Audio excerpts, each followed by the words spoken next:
Dinanzi al tuo supremo amore ci pervada la vergogna per averti lasciato solo a soffrire per i nostri peccati.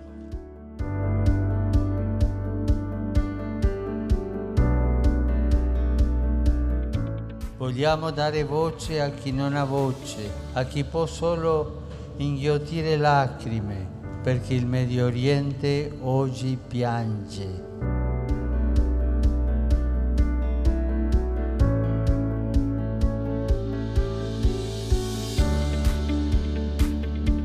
L'accordo è un processo da anni, un dialogo fra la Commissione Vaticana e la Commissione cinese per sistemare la nomina dei vescovi. Faccia tosta.